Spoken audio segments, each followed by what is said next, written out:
Hello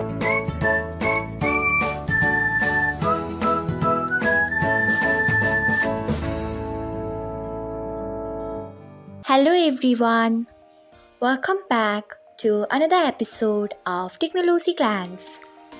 Today, in this video, I'm going to guide you through how you can turn off likes notifications on Instagram. So, let's get started. Firstly, open Instagram app in your device. Then tap on profile icon. Next, tap on three lines icon. After that, tap on settings. Next, tap on notifications. After that, you can see the option of posts, stories and comments. Tap on it.